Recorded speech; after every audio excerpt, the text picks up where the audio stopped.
All right, everybody. Good morning. Good morning. I hope everybody's having a wonderful day. The weekend was phenomenal for all of us, I hope. So, what we've got going on today is we have a very serious topic here. And when I say very serious, I mean this could have been handled a different way, several different ways. Okay, so I'm going to begin it like this. Topic is how government investors could help stop climate change, right? Well, see, this one hits very dear to my heart, mostly due to the fact that I'm a lower class citizen financially. So when I say this rings true because I'm very personalized on this. The topic of the article today was mostly created due to the fact that government investors themselves financially could have helped prevent climate change way before now.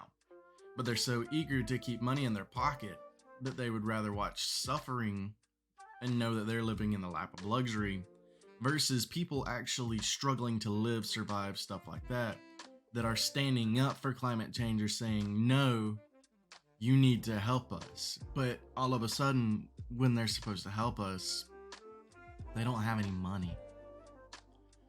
Our efforts to scale back gas emissions through numerous mitigation measures, phasing out fossil fuels, increasing energy potency, adopting renewable energy resources, improving land use and agricultural practices, I mean, they're still moving forward.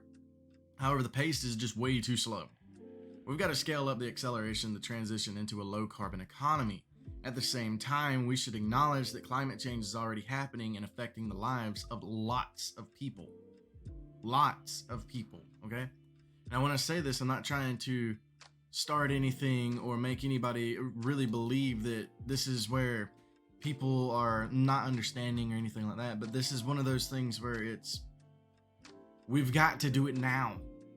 I mean, it's just way too slow. Yeah, we've got meetings, we've got people comprehending this, we've got people understanding what's happening. Yeah, that's great. It's a handful. The earth itself is dying. Every one of the inhabitants on it know it. Whether they care about it is a different story. There's a lot of frequent and more severe weather-related events, such as droughts, floods, heat waves, storms. I mean, it's back to back to back to back. Ready or not, we're coming into an age of adaptation, and we have to be compelled to be smart concerning it, or we're gonna accept defeat. But if we adapt, adaptation isn't defeat. However, rather, it's a rise of defense against what's already happening.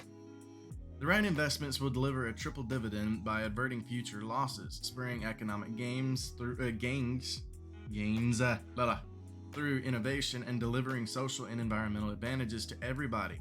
However, particularly those that have been affected and are in the most danger need the most help. Updated building codes will guarantee infrastructure and buildings that are already higher up are ready to stand up to extreme events. Creating agricultural resilience will actually help as well, but we don't need so much toxins. I mean, the reason I chose this one in particular is mostly due to the fact that there's so many different ways that a lot of the things we do on a day-to-day basis could have been dealt with. Number one, we don't need so much. We definitely don't need much more buildings, but the ones that are going up, they definitely need to be made out of more biodegradable stuff. That way, when they go to be torn down, it's not just huge chunks of concrete and plastic and crap of that nature. It's not needed, especially when it comes to our food supply and stuff. Pesticides, toxins to keep those bugs away. If it kills bugs, what do you think it's doing to us? I mean, all in all, the more that this one was dug into, the more you could actually see that it's gonna take my mitigation and adaptation, basically. I mean, we're going to have to stand up, and yes, it's gonna get rough, but if we put the pedal to the floor against them, they're not gonna be able to say, oh, we don't have the money, we don't have the funding. I know for a fact, every presidential election, people run and get $16 million, $32 million, so on and so forth. I mean, look at the houses these people live in. I understand that, I mean, you've got to have a home and stuff of that nature, but you don't need a $185,000 house. You don't need that limousine. You don't need the Maybach or anything of that nature. Carbon taxes are one of the, in every carbon taxes is a very powerful tool that these people use, but they make it seem as if it gets redistributed, but it doesn't. If you sit back and you look at it, they take everything. So they have the money, they have the ability to fix this, they have the ability to put money forward to it, invest and help, but they're not. That in itself is aggravating. That's all the time we have for today. Please remember that you can follow us on all forms of social media. Please don't forget to like, follow, and subscribe. We are on Twitter, Instagram, Reddit, YouTube, Anchor, Snapchat, TikTok, and on LinkedIn.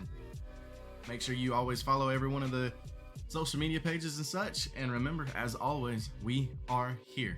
Thank you guys very much, and we hope you all have a wonderful day.